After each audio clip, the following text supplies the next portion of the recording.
Hello friend, welcome to my channel Yadav coaching classes. यदि आपको मेरा चैनल पसंद आए तो प्लीज़ शेयर एवं सब्सक्राइब जरूर करें। आज हम एक नया टॉपिक स्टार्ट करना चाह रहे हैं जो क्लास 10 का पहला चैप्टर है, अध्याय नंबर 1, वास्तविक संख्याएं, रियल नंबर।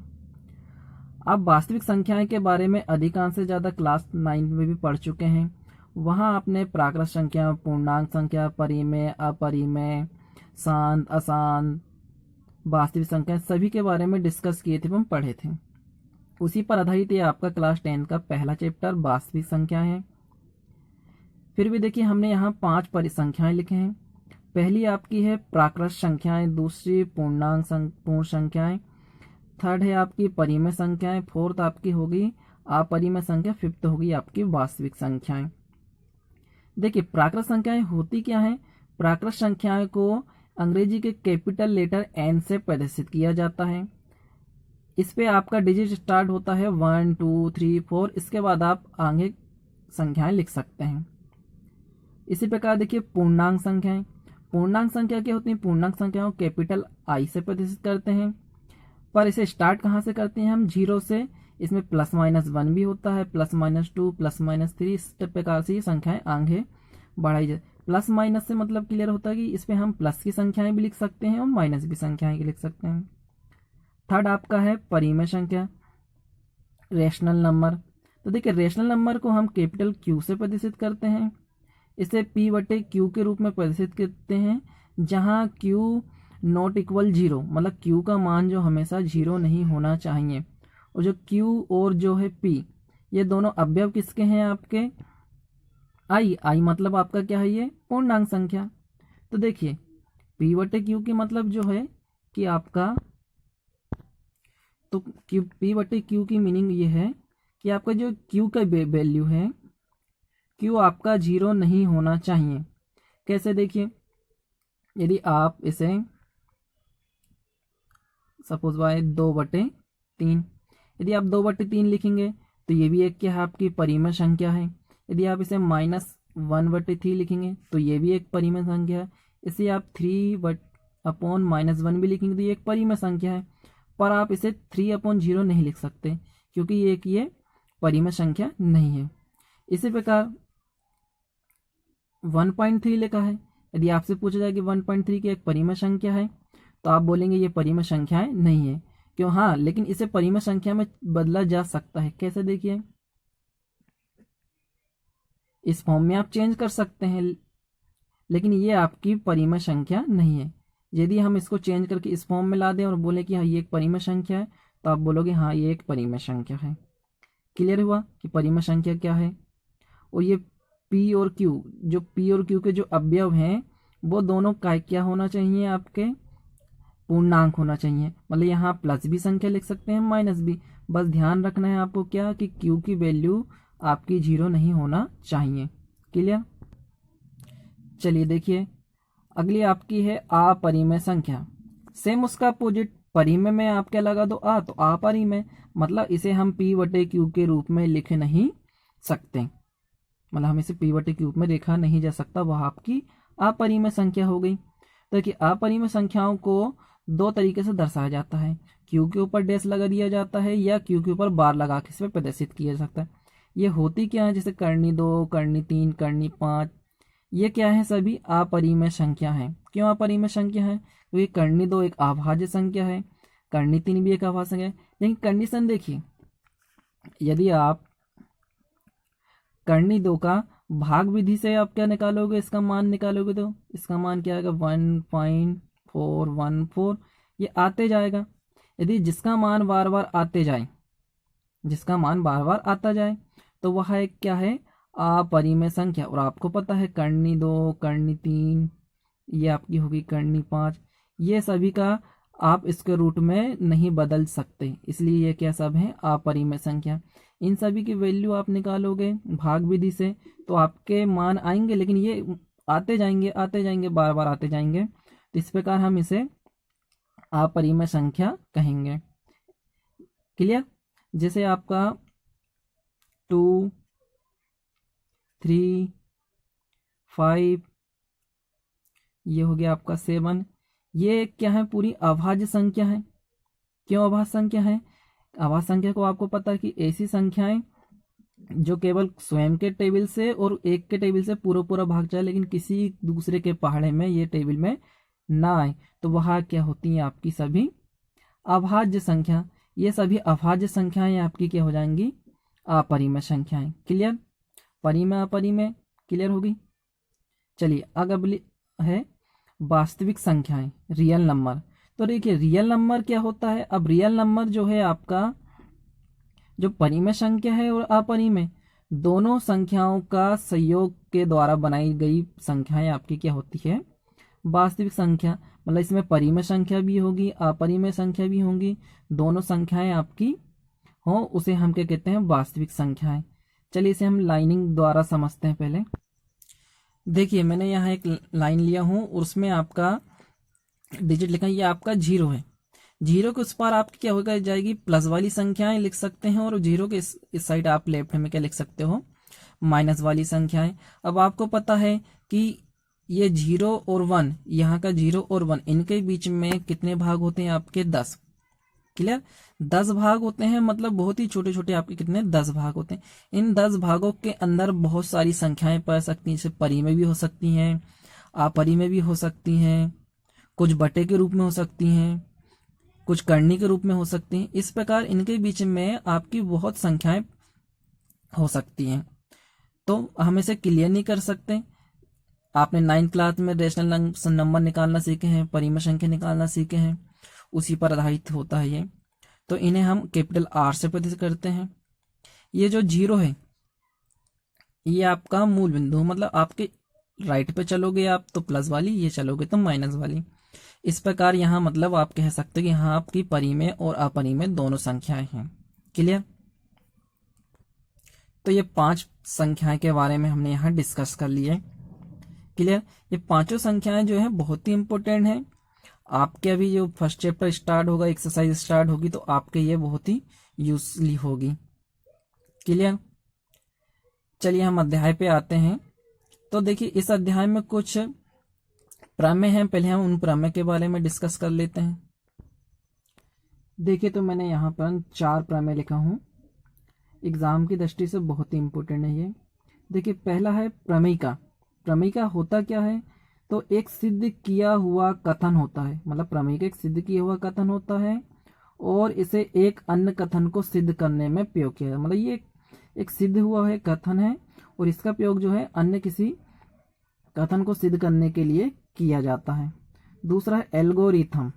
एल्गोरिथम क्या है? देखिए सुपरिभाषित चरणों की एक श्रृंखला होती है जो एक विशिष्ट प्रकार की समस्या को हल करने में प्रयोग किया जाता है, यह प्रक्रिया है या विधि प्रदान करता है। क्लियर? मतलब कोई भी जो सुपरिभाषित चरणों की श्रृंखला होती है उसको यह हल करना, सरल करने में किया जाता है इसका प्रयोग।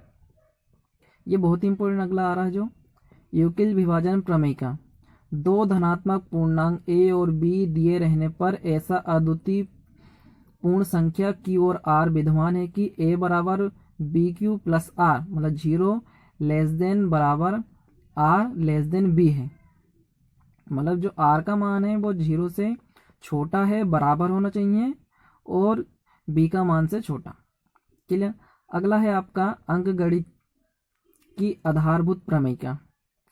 देखिए प्रत्येक भाज्य संख्याओं को अभाज्य संख्याओं के एक गुणनफल के रूप में व्यक्त करता है। मतलब ये जो है प्रत्येक अभाज्य संख्याओं के एक गुणनफल के रूप में क्या करता है? ये व्यक्त करता है भाज्य संख्याओं को। क्लियर? ये आपके इस चैप्टर में बहुत ही इंपॉर्टेंट प्रमेय थे। चलिए हम एक्सरसाइज स्टार्ट करते हैं। प्रश्नावली 1.1 पहला क्वेश्चन इसका, निम्नलिखित संख्याओं का एचसीएफ ज्ञात करने के लिए यूक्लिड विभाजन एल्गोरिथम का प्रयोग कीजिए।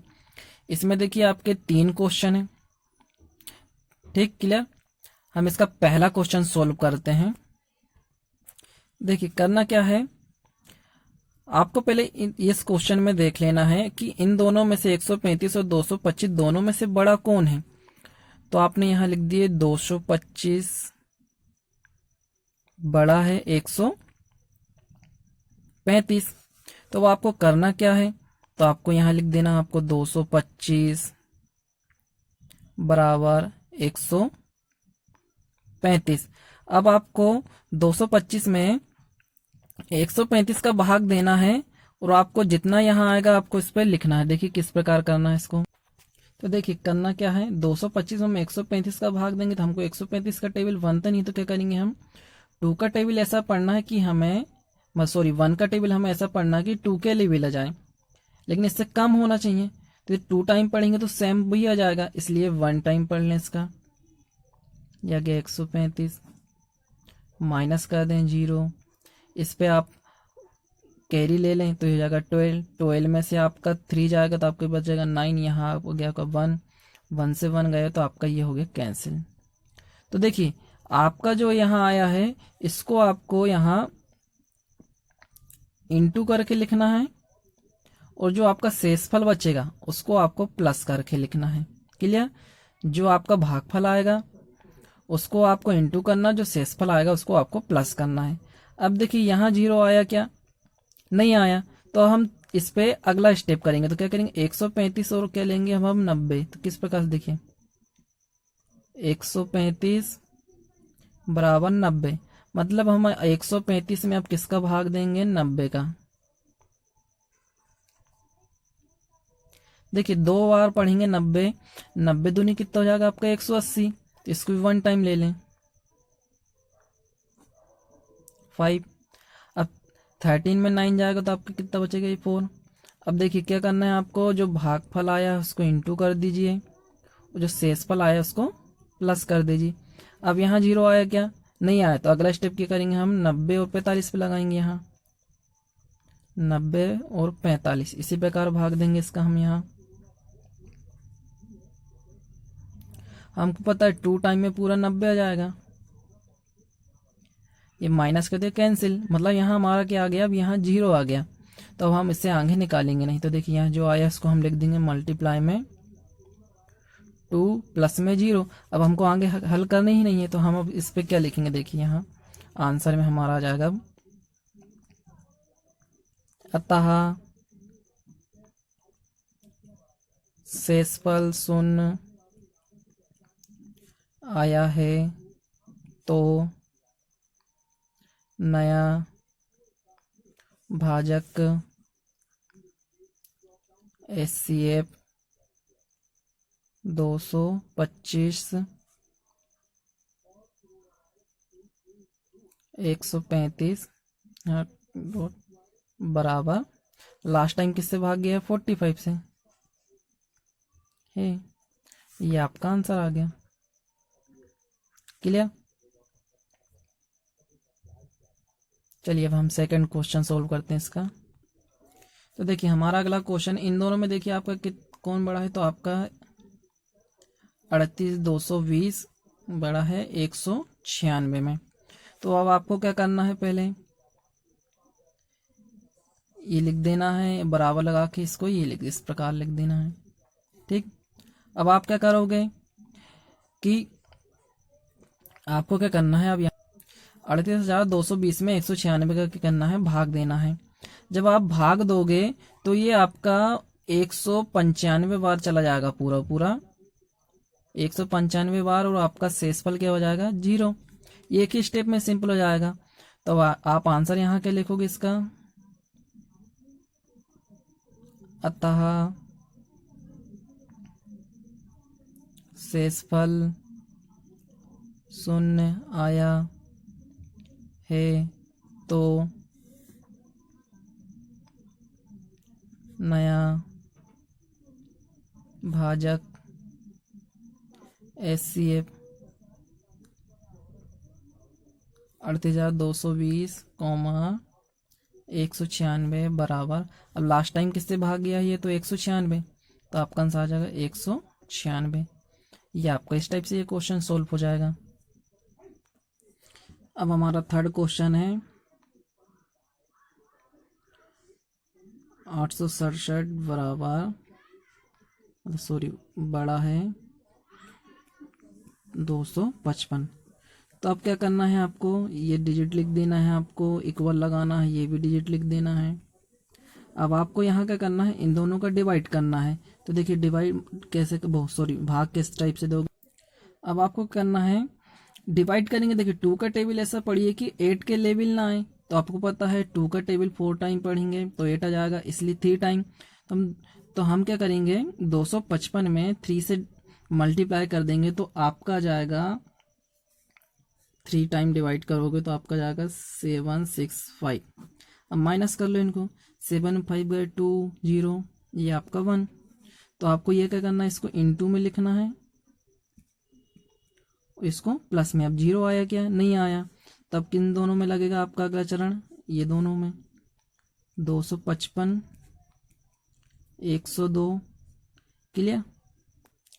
तो अब हम 255 में 102 से भाग करेंगे, देखिए 2 टाइम में आपका कितना जाएगा, 204, क्योंकि कम ही है, तो 5 में से 4 गए 1 5, ये हो गया कैंसिल। आपका ये आ गया मल्टीप्लाई में जाएगा आपका ये 2, प्लस में जाएगा 51। अब इन दोनों में लगाए हम 102 51। अब इसको डिवाइड करते हैं अपन इस पे, देखिए 2 टाइम में कितना जाएगा आपका ये 2 10, ये पूरा आ जाएगा, माइनस करोगे 0, तो आपका यहाँ मल्टीप्लाई में आ जाएगा 2 प्लस में आपका 0।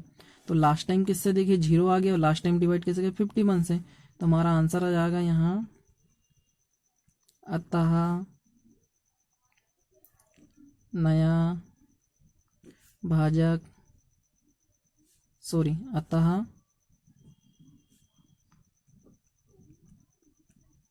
शेषफल शून्य आया है तो नया भाजक HCF 867 255 बराबर, लास्ट टाइम किससे भाग गया, 51 है। तो इस प्रकार आप ये तीनों क्वेश्चन को सोल्व कर सकते हैं। देखिए अब क्वेश्चन नंबर 2 है आपके पास कि दर्शाइए कि कोई धनात्मक विषम पूर्णांक 6q-1 या 6q-3 या 6q-5 के रूप में होता है। मतलब हमको इस पे कोई एक धनात्मक विषम पूर्णांक संख्या लेना है और हमें ये प्रूव करके दिखाना है। चलिए हम स्टार्ट करते हैं। यहाँ हम लिख लेंगे, माना एक कोई धनात्मक विषम पूर्णांक संख्या है जिसे हम यूक्लिड विभाजन एल्गोरिथम का प्रयोग कर सकते हैं। जहां तो हमें क्या करना है, a बराबर हमको 0 मान लेना है। अब b बराबर क्या माने, तो देखिए हमारे पास यहाँ के लिखा 6, तो b बराबर आप क्या मान सकते हैं, यहाँ 6। आपको एल्गोरिथम का एक फॉर्मूला पता है, क्या फॉर्मूला पता है, देखिए आपने एल्गोरिथम प्रमेय में सिद्ध किए थे जो, देखिए ये है आपका 0 less than equal r less than v, clear. ये फॉर्मूला हमने एल्गोरिथम यूक्लिड विभाजन में बताए थे आपको लास्ट वीडियो में, इसी वीडियो में। देखिए अब क्या करना है हमको, 0 में आपको क्या करना है, 0 लिख देना है, लेस देन इक्वल r भी r लिख देना, लेस देन। अब b की वैल्यू कितना है आपके पास, यहाँ 6, तो को आपको यहाँ क्लियर होता है कि आपको 0 से लेके 6 के बीच के डिजिट लिखना है। आपको ना कि 6 के आगे का लिखना है, ना कि 6 के पहले का, मतलब 1 2 3 4 5 तक के डिजिट आपको लिखना है। अब देखिए किस प्रकार लिखेंगे, तो यहाँ लिखेंगे हम पहले a की संख्याएं, क्या लिखेंगे, a की संख्याएं। देखिए हमारे पास क्या है क्वेश्चन 6q, तो हम यहाँ लिखेंगे पहला 6q, 6q-1, 6q-2, 6q-3, 6q-4, 6q-5। इसके आगे हम नहीं लिख सकते क्योंकि हमें 6 से पहले की संख्या लिखना है। तो अब हम यहाँ क्या करेंगे, देखना a की सम संख्याएं, तो हम एक ही यहाँ सम संख्याएं लिखेंगे। देखिए अब सम कौन कौन सी संख्या होंगी आपकी, तो देखिए एक ही सम संख्याएं क्या हो जाएगी आपकी यहाँ से, ये 6q 2 और 6q 4, ये देखिए ये आपकी सम संख्या होगी। तो अब यहाँ लिख दोगे एक ही विषम संख्याएं, तो एक ही विषम संख्या क्या हो जाएंगी। अब आपकी जो बची वो लिख दीजिए, 6q 1 6q 3 6q 5, तो ये आपकी होगी एक ही सम संख्या, एक ही विषम संख्या। अब क्वेश्चन का कह रहा था कि कोई भी धनात्मक विषम संख्या 6q 1 या 6q 3 या 6q 5 के रूप में होता है। तो अब हम यहाँ लिख सकते हैं, क्या लिख सकते हैं आंसर में, अतः कोई भी धनात्मक विषम पूर्णांक 6q 1 6q 3 या 6q 5 के रूप का होता है। ये आपके क्वेश्चन ही में लिखा है ये पूरा यहाँ से। तो क्लियर, इस प्रकार से क्वेश्चन को लिख सकते हैं। करना कुछ नहीं, सिंपल सा देखिए हमें क्या लिखना है कि माना ए कोई धनात्मक विषम पूर्णांक संख्या है, जिसे हम यूक्लिड विभाजन एल्गोरिथम की सहायता से हल कर सकते हैं या लिख सकते हैं। तो ए बराबर आपको 0 मान लेना है, बी बराबर आपका क्वेश्चन में लिखा है 6, आपको एल्गोरिथम को फॉर्मूला लगाना है, बी की वैल्यू आपको लिख देना है, फिर एक बार ए की सम संख्या, तो आपको पता है कि 0 और 6 लिखा है, तो 0 और 6 के बीच की डिजिट तक की आपकी संख्या लिख देना है। इसमें आपको एक बार सम संख्या पहचान लेना है, एक बार विषम संख्या, और आपका क्वेश्चन में जो लिखा है वो ये आपका देखिए आंसर आ जाएगा। क्लियर, इसी पर आधारित आपका एग्जाम्पल नंबर 2 एग्जाम्पल नंबर 3 है, आप उसे सोल्व करके देखिएगा। उस पर भी कोई चेंजेस नहीं है, सिर्फ आपका 6q है, वहाँ आपका 4q है और एक में 2q हो, एक में आपका धनात्मक सम संख्याएं बोला होगा और एक में आपका विषम संख्याएं, उसे भी आप सॉल्व करके देखिएगा। देखिए क्वेश्चन नंबर 3 है आपका, आप किसी परेड में 616 सदस्यों वाली एक सेना है ना, 600 सदस्य वाली एक सेना आर्मी के टुकड़ों में, सेना आर्मी के टुकड़ों में 32 सदस्यों वाले एक आर्मी बैंड के पीछे कार्य करना है। दोनों समूह को समान संख्या वाले स्तंभों में मार्च करना है। उन स्तंभों की अधिकतम संख्या क्या है जिसमें वे मार्च करना है। तो देखिए यहाँ क्वेश्चन में बोला गया है आपको कि 616 सदस्य हैं और 32 सदस्य वाली अपन को एक लाइन बनाना है कि 32 सदस्य वाली जो लाइन बनेगी वो कितनी लाइन बनेगी। तो इसे हम क्वेश्चन नंबर जो फर्स्ट करे थे उसी के द्वारा उसी जैसे हम हल कर सकते हैं एल्गोरिथम का उपयोग करके। चलिए हम इसे भी सोल्व करते हैं। तो देखिए हमने यहाँ लिख दी, इसे हम क्रमबद्ध रूप से लिख सकते हैं। हमने लिख दी 616 बड़ा है 32 से, तो अब हमको करना क्या है, 616 बराबर 32। क्लियर, अब हमें 616 में 32 से क्या करना है, भाग देना है ना। देखिए जब हम 616 में 32 से भाग देंगे तो 1 बार दे दें यहाँ, तो 32 आएगा। अब हम उधारी ले लें इस पे कैरी, तो हो गया 11, 11 में से आपका 2 जाएगा तो ये आ गया आपका 9, यहाँ हो गया 5, 5 में गया आपका बचा 3, तो ये 2 और आपका ये 6। अब आपको 32 का टेबल ऐसा पढ़ना है कि आपका कितना जाए 296। तो आपको बताया था मैंने कि आपको 3 का टेबल ऐसा पढ़ लीजिए आपकी 27 आ जाए, तो आपको पता है कि 9 टाइम में आ सकता है। तो 32 में 9 का मल्टीप्लाई कर दोगे तो आपका ये आ जाएगा 288, माइनस कर दीजिए कैरी लेके तो आ गया आपका 8। क्लियर, ये आपका हो गया कैंसिल, ये हो गया आपका। तो आपका यहाँ कितना बचा 8। तो हमें क्या करना है, हमको पता है इसको क्या लिखते हैं हम, मल्टीप्लाई में जो शेषफल बचता है उस पर 0। अब हमें क्या करना है 32 और 8 में हमें क्या करना है सोल्व। तो अब हम इस पे 32 में 8 से डिवाइड कर देते हैं, तो ये आपका कितने टाइम चल जाएगा 4 टाइम में आपका 0। तो आपको यहाँ मल्टीप्लाई में 4 प्लस में 0, अब आपका 0 आ गया। तो आपको पता है आपका आंसर क्या आ जाएगा यहाँ 8। तब हमें क्वेश्चन ने क्या बोला था कि उन स्तंभों की अधिकतम संख्या क्या है, तो हम आंसर में लिख देंगे अतः स्तंभों की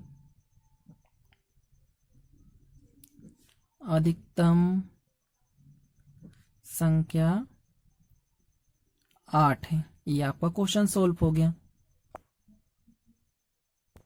देखिए क्वेश्चन नंबर 4 आपका है, यूक्लिड विभाजन प्रमेय का प्रयोग करके दर्शाइए कि किसी धनात्मक पूर्णांक का वर्ग किसी भी पूर्णांक m के लिए 3m या 3m+1 के रूप में होता है। क्लियर? तो हम इसे भी सॉल्व करते हैं। देखिए तो हमें यहाँ पहले लिख लेना है कि माना x कोई धनात्मक पूर्णांक है, तब यह 3q धन 1 या 3q धन 2 के रूप में लिखा जा सकता है। तो हमने यहाँ क्या लिख दिया कि माना x कोई धनात्मक विषम पूर्णांक संख्या है, तब यह आपका ये m लिखा था तो हमने यहाँ 3q लगा दिए थे, हमारा हो गया 3q धन 1 क्लियर के रूप में हम इसे लिख सकते हैं। तो देखिए हम इसे क्या करेंगे अब, तो देखिए पहला हम इस पे लेते हैं 3q और क्वेश्चन ने क्या बोला है हमें वर्ग, तो अब जब हम इसे वर्ग करेंगे तो ये हमारा हो जाएगा 9q का वर्ग, और इसे हम क्या लिख सकते हैं, यदि हम 3 बाहर निकालें तो हम इस फॉर्म में इसे लिख सकते हैं। तो 3 का 3 और 3q का वर्ग, और 3q का वर्ग को हमको क्या लिख सकते हैं यहाँ m, तो हम यहाँ लिख सकते हैं m। तो आप यहाँ बता सकते हैं कि जहाँ 3q का स्क्वायर, इसको हम क्या लिख सकते हैं m। क्लियर? इसी प्रकार हम ये सेकंड लेते हैं इसका 3q धन 1 पूरे का स्क्वायर। अब आपको आइडेंटिटी पता है क्या, a का स्क्वायर प्लस b का स्क्वायर प्लस 2ab। जब इसको सोल्व करोगे तो ये हो जाएगा आपका a का स्क्वायर 2ab प्लस b का स्क्वायर, तो ये आएगा 9q का स्क्वायर 6q प्लस 1। अब इनमें सभी में से हम क्या 3 को बाहर निकाल लें तो क्या हो जाएगा, देखिए कॉमन, तो आपका जाएगा ये 3q। क्लियर? 3q यहाँ जाएगा आपका ये 2, यहाँ से 3q बाहर निकाल लें हम, 3q हो जाएगा ये प्लस का 2 प्लस में ये 1। अब हमें इस फॉर्म में लिख दें इसको 3q प्लस 2 प्लस 1, और हमको पता है 3q प्लस 2 को हम क्या लिख सकते हैं m में, तो हम यहाँ लिख देंगे 3m plus 1। Clear? 3m plus 1, तो हम यहाँ लिख सकते हैं जहाँ m बराबर हो गया आपका q 3q प्लस 2। क्लियर? अब इसी प्रकार हम ये इसको सोल्व करते हैं। देखिए जब भी इस पे आइडेंटिफाई लगाओगे आप तो क्या हो जाएगा, a का स्क्वायर 2ab प्लस b का स्क्वायर, तो ये हो जाएगा 9q का स्क्वायर, इनका मल्टीप्लाई कर दोगे तो आपका 12q प्लस 4। अब क्या करना है हमको, देखिए यहाँ पर अभी हमको इस पे m में कन्वर्ट करना है, तो क्या करेंगे हम 9q का स्क्वायर प्लस 12q, इसको हम इस फॉर्म में ऐसा लिख सकते हैं, 4 को तोड़ेंगे तो 3 और 1। अब क्या करना है हमको, इनमें कॉमन निकाल लेना है, तो क्या जाएगा आपका 3 कॉमन निकालेंगे तो 3q का स्क्वायर प्लस 4q हो जाएगा ये 1, और प्लस में ऑलरेडी आपका चल रहा है 1। अब देखिए 3, अब क्या करना देखना, ये जो आपका है ये क्या बन जाएगी आइडेंटिफाई। एक बार इसको हम किस फॉर्म में लिख सकते हैं, देखिए 3q प्लस 1 q प्लस 1, और प्लस का चल रहा है आपका 1, और आपको पता है ये आपका क्या हो जाएगा m। 3m+1, ये आपका होता है प्रूफ। आप यहाँ लिख सकते हो इस पे भी, जहाँ m बराबर 3q+1 और आपका हो जाएगा ये q+1। ये आपका सोल्व होता है। अब आप आंसर लिख सकते हो यहाँ। तो हम इसका आंसर लिख सकते हैं किसी भी धनात्मक पूर्णांक का वर्ग किसी भी पूर्णांक n। यदि मेरा चैनल पसंद आए तो प्लीज़ लाइक एवं सब्सक्राइब जरूर करिए।